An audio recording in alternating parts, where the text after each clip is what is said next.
So, in my continuing series trying to read Einstein, I am reading on the electrodynamics of moving bodies. You'll see I am crawling through section 3, a theory of transformation and coordinate times from a stationary system to another system in uniform motion of translation relatively to the former. In the second video, I spent the full 20 minutes just crawling through these two paragraphs. I justified this statement that if we have a set of measuring rods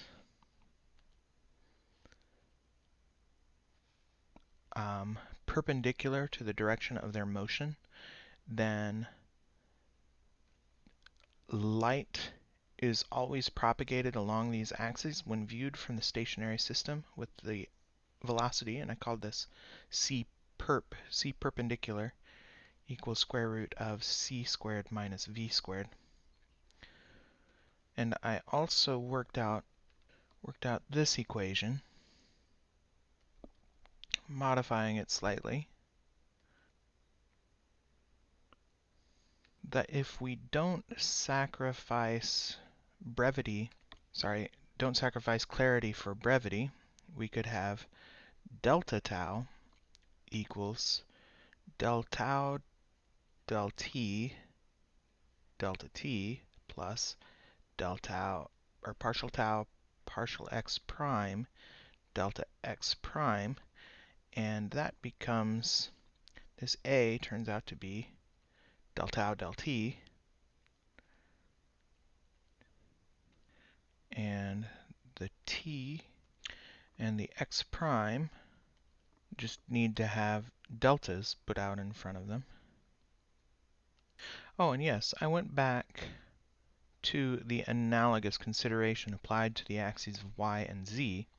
So we went back to the idea of emission, reflection, perception, and the fact that from the perspective of the rod, the tau event readings of those clocks, the reflection event must occur halfway between the emission and perception event.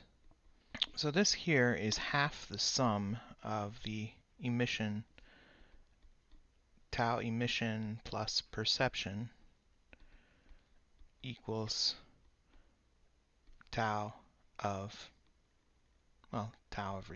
reflection.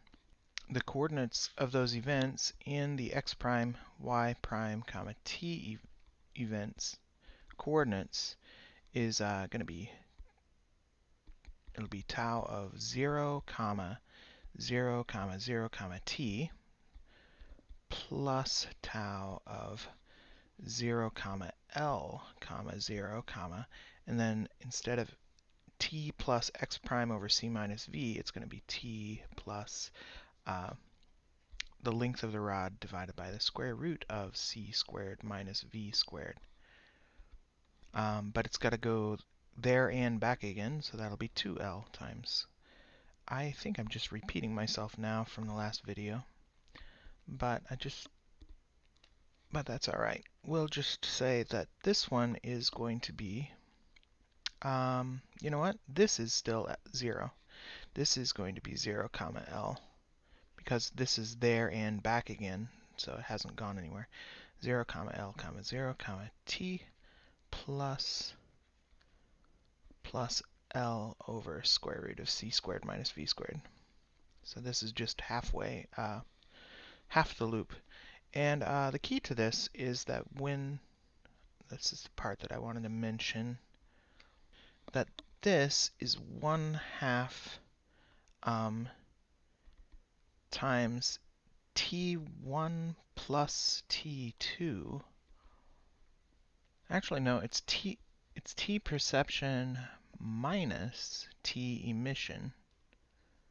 Okay, so this is the difficulty I'm having. This is the sum of two proper time tau readings, tau of the emission event plus tau of the perception event. But this is the difference between two stationary time t readings. It'll be t plus x prime over c minus v. Let's just call that 1 over c minus v plus 1 over c plus v minus t, which is just 1 over c minus v, plus 1 over c plus v. Now, one thought, we could go back to the assumption that we are setting t to equal to 0, and then it wouldn't matter whether we're taking the sum or the difference, because this would just be 0. However, that seems to lack the generality we're going to need if we want to prove that the transformations work everywhere. But no, maybe this does get to the larger point that I've often brought up, that the Lorentz transformations actually do require you to define your origin. But I think this equation is always going to be true for a signal going the speed of light between two clocks traveling at the same velocity, if those clocks are synchronized in their own reference frame, of course. Emission time plus the perception time is equal to the reflection time, or half the sum of the emission plus the perception is equal to the reflection time. Ah, okay. I think I see what I overlooked before. We're not going to set this t equal to 0. Instead, we are going to have a plus sign here. It's not going to be minus. And this quantity here will indeed have a plus 2t. But we will also have, over on the right, a plus t. And the plus 2t, partial tau, partial t, over on the left will cancel with the t, partial tau, partial t, on the right. So there's a lot of complexity to this, and one thing that really doesn't help at all is choosing x prime to be infinitesimally small. But wow. But just think how much time Einstein saved by not writing plus 2t or plus t there. It was worth it. Alright, so I had intended to make a summary in my last video, but I found a rather major oversight in what I had done yesterday, mistaking a sum for a difference and neglecting these t terms. But now that I've caught up, more or less, let's push forward. Einstein has determined that through some sort of unnamed theorem related to linear functions, that tau is a constant times t minus v over c squared minus v squared times x prime. Now, with this new information in mind, do I need to revisit my reasoning from yesterday? Einstein derived this expression, which is algebraically equivalent to this expression. I had imagined a visual in a space-time diagram that looked something like this, with an initial event, a between event, and a final event taking place at tau sub I, tau sub b, and tau sub f. And consider that tau final minus tau initial would equal, that's from there to there, would equal tau final minus tau between, that's from there to there, plus tau, it's supposed to be final, tau between minus tau initial, from there to there. And if we set this to delta x prime, and this to delta t, then these differences are partial, or delta t times del tau del t plus delta x prime partial tau partial x prime. And so if this equation gives a proper relationship between partial tau, partial x prime, and partial tau, partial t, then this equation is valid once we replace the a with a partial tau, partial t. And he goes on to say a is a function of phi of v at present unknown, but it's not really. We actually know that a is equal to partial tau, partial t. But let's continue reading here, because we want the precise language of his reasoning. With the help of this result, we easily determine the quantities of psi, eta, zeta by expressing in equations that light, as required by the principle of the constancy of the velocity of light, is also propagated with the velocity c when measured in the moving system. Okay, so this is where I'm going to go back to an equation that was kind of taken for granted earlier in the paper,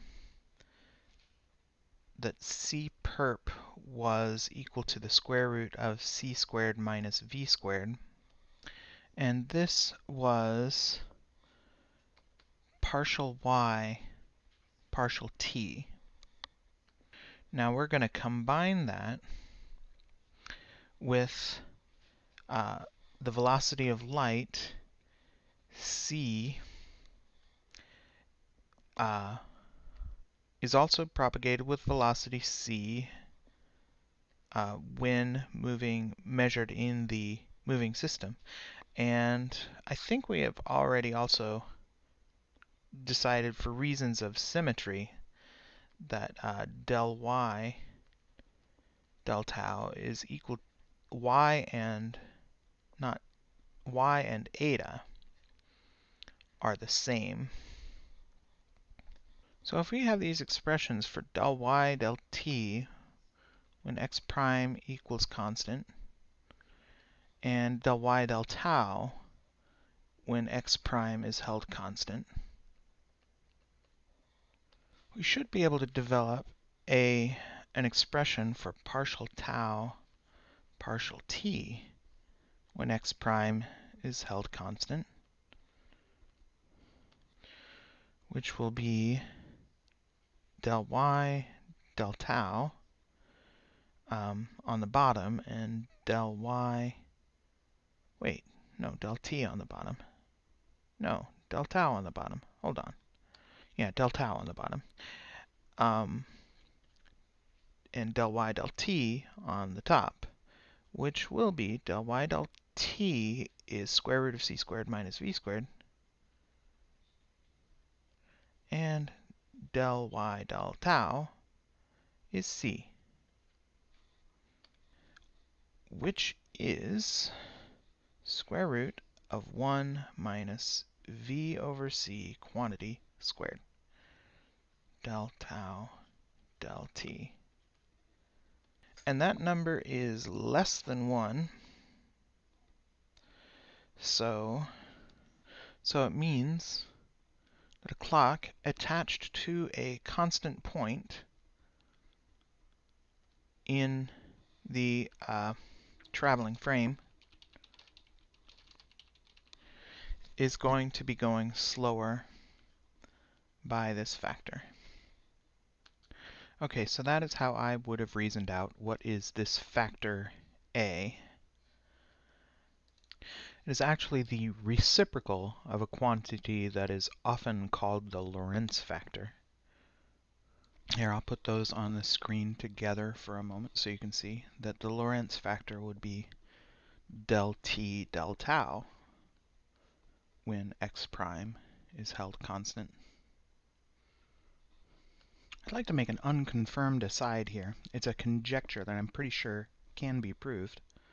But these two formulas refer to a partial tau, partial t, or partial t, partial tau with the x prime held constant.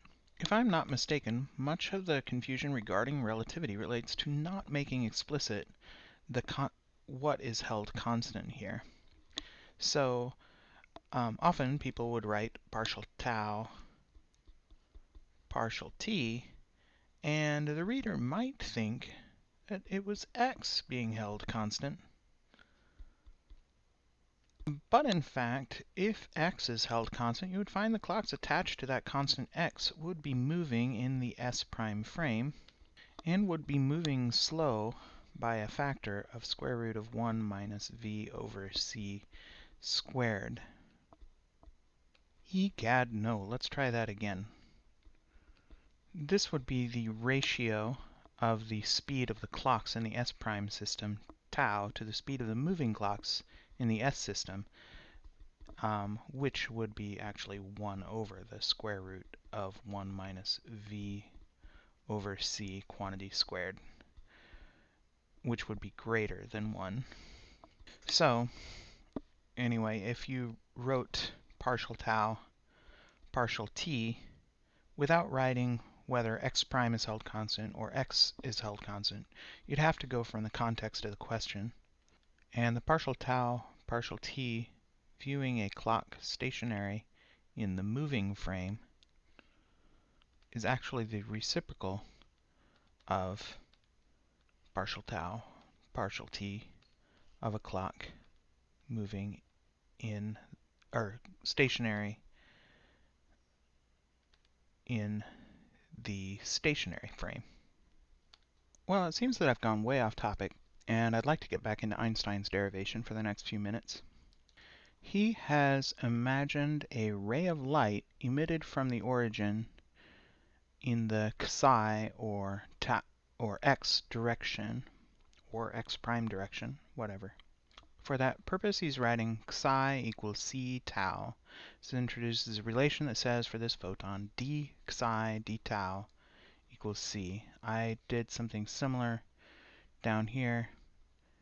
I said dy dt, dy d tau is c, but in this case, I was able to say that y actually and eta were the same. So I was able to say in my earlier idea that y and eta were the same. Here, though, we cannot say that psi is the same as x or x prime, but we can say that tau is a times t minus v over c squared minus v squared times x prime. And here's another place where I wonder, when he uses x prime, is he talking about a coordinate or a length of a rod? Should tau and t be synchronized at the origin? Let's assume they are, so we'll just make this somewhat easy on ourselves and say that the two ends of the rods are x prime equals 0, and I'll just introduce another variable here, x prime equals L prime. And then once I've named my own variables, I can begin to translate from the way it has to be into what he has decided to call things. So first of all, we're going to have this psi equals ct, c tau line be the speed of light, psi equals c tau, which will also, of course, be represented by x equals ct, and x prime equals x minus vt equals, and so this here would be ct minus vt, which would be c minus vt. So that is x prime equals c minus vt, or x prime over c minus v equals t.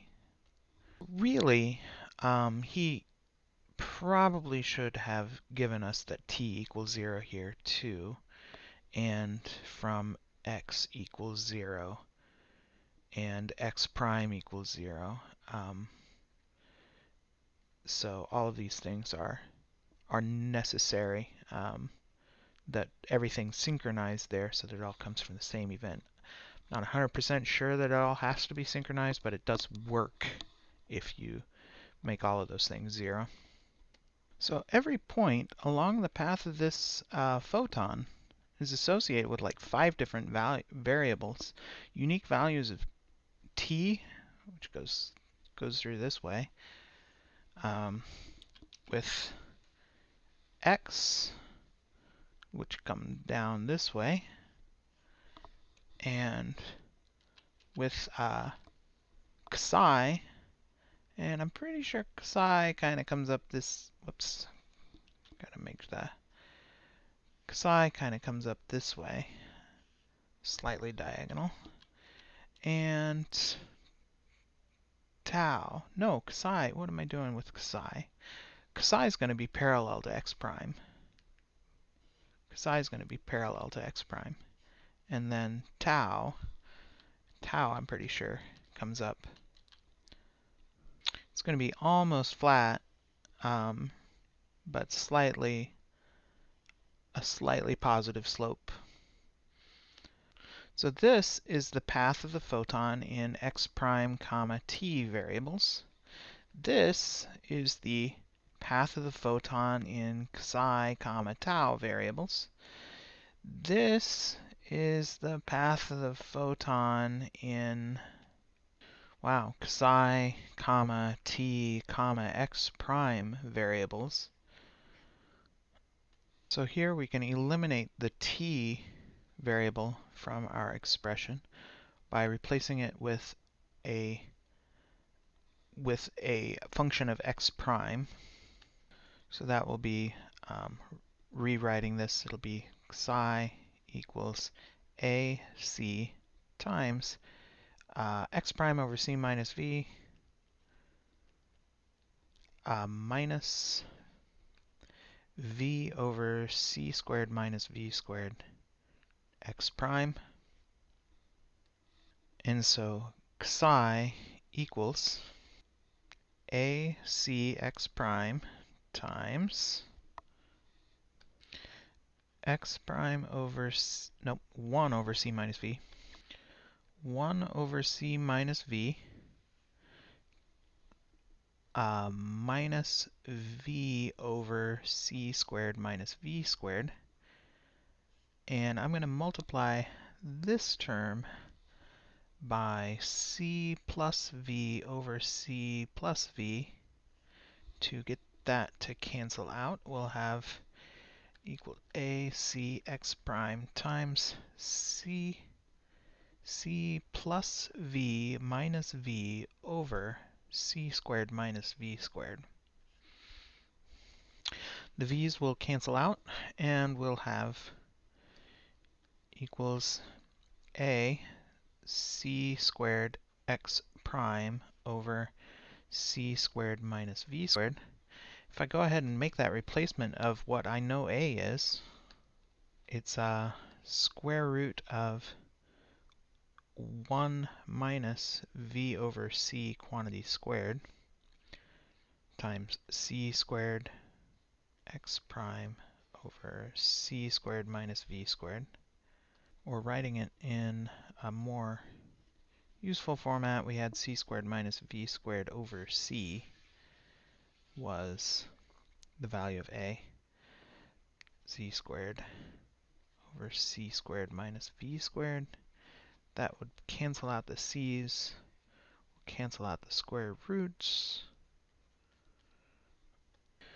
and have cx prime over square root of c squared minus v squared.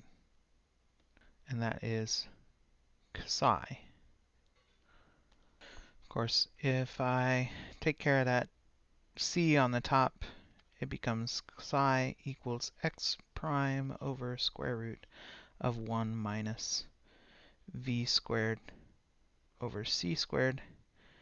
And this will be greater? Yeah, that's going to be greater than x prime, because this number is going to be less than 1. So this is the length of the moving object measured in the s prime frame, and this is the length of the moving object in the s frame. All right. Well, it's been about 25 minutes. Hope this has been helpful for you as it has been for me, and thank you for watching.